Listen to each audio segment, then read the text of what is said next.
在中國歷史上，有不少開國皇帝出身寒微，但如果要論經歷最傳奇的人，其中一定有石勒。他原本只是并州一個普通胡人，後來淪為奴隸，被人販賣四方。然而短短20多年後，他卻成為左右北方局勢的強人。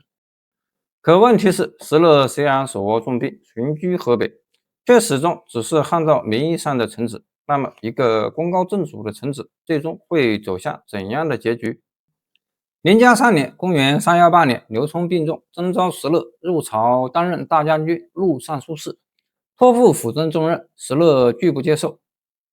劉琮又加封其為大將軍，時節鉞，保留原有都督職權，增封10郡分地。石勒依舊推辭。7月，劉琮病逝，太子劉暢繼位，不久被外戚靳準殺害。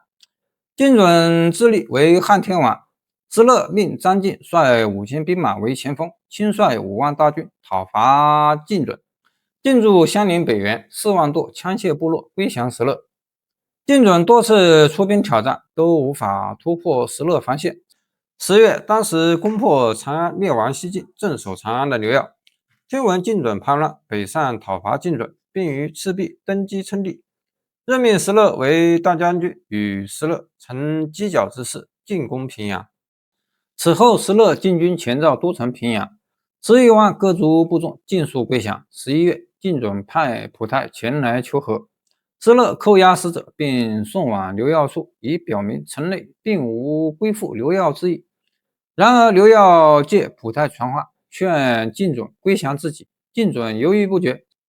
12月，靳康等人誅殺靳準，推舉靳明為新主，率眾歸降劉耀。石勒惱怒靳氏不肯歸降自己，率軍猛攻靳明。靳明戰敗後，閉門死守。不久，石虎率軍與石勒會合，合力圍攻平陽。靳明向劉耀求援，劉耀派兵接應靳明出城。石勒進駐平陽，焚毀皇宮，將城內渾儀樂器遷至襄國，留兵駐守後班師回朝。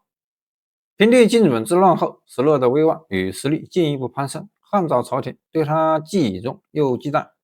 曾經那個寄人籬下的胡人將領，如今已經成為左右北方局勢的人物，而他與劉氏政權之間的關係也開始悄然發生變化。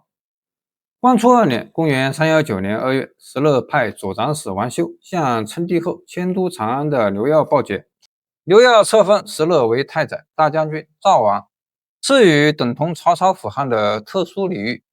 王修準備返回襄國時，石勒舍人曹平樂向劉耀進讒言，謊稱王修是前來探查虛實，歸國後便會引兵來襲。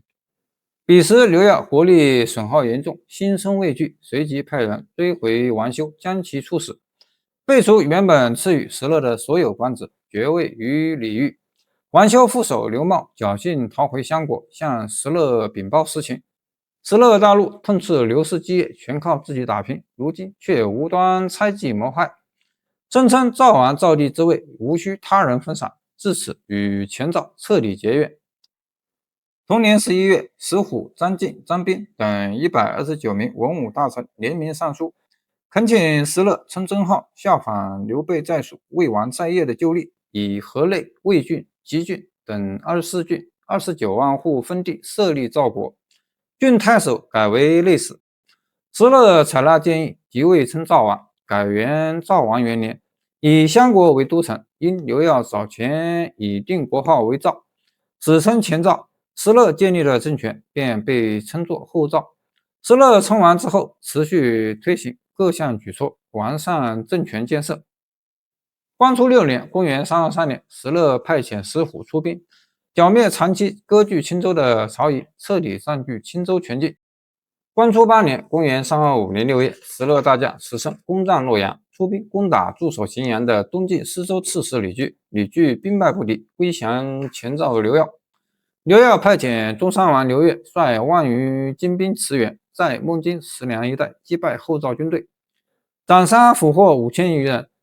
石勒震怒，命中山公石虎率領4萬步騎疾馳陳皋關，在洛水與劉越大軍決戰，劉越大敗，退守石梁。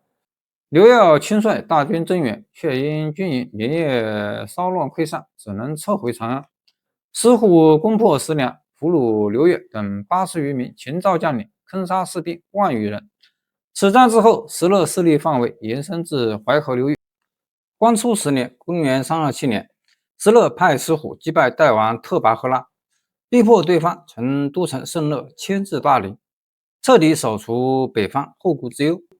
太和元年，公元328年，石虎率軍攻打蒲坂，劉耀傾盡全國精兵救援，大敗石虎，順勢圍攻石生駐守的洛陽，引水灌城，同時派兵攻打吉郡、河內郡。後趙舉國震動，石勒不顧謀臣陳霞的勸阻，執意親自率軍救援洛陽，命陶豹、石衝、石堪在荥陽集結，自己領兵直撲洛陽金庸城。12月，石勒與後趙諸軍與陳皋集合，石勒發現劉耀未設守軍，隨即率軍輕裝前行。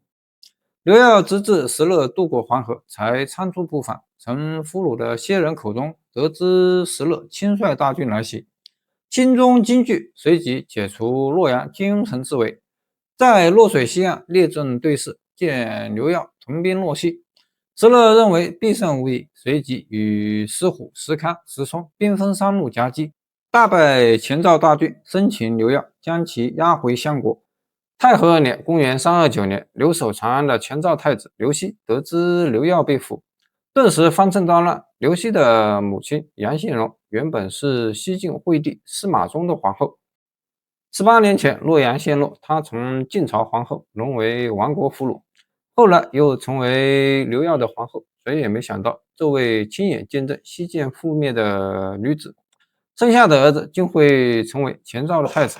可歷史似乎開了一個殘酷的玩笑，當年西晉滅亡的一幕，如今又在前趙身上重演。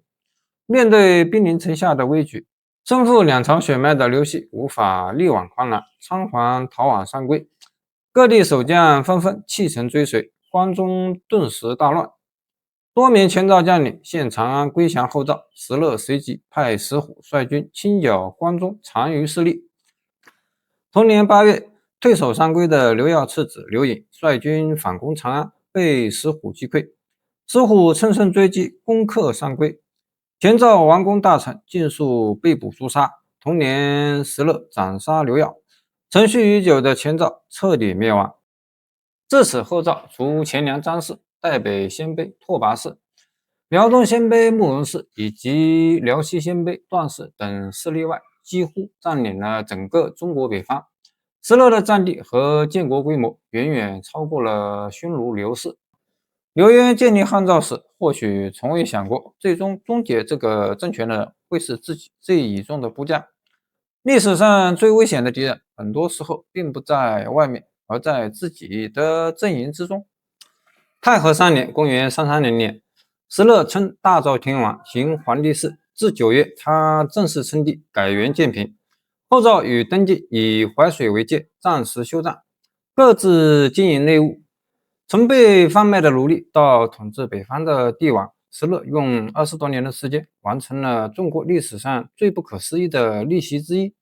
他擊敗過西晉名將，吞併過群雄豪傑，也親手終結了自己曾經效忠的漢趙。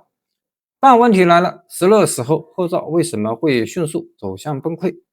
而那個陪他打下天下的石虎，又會把這個帝國帶向何方？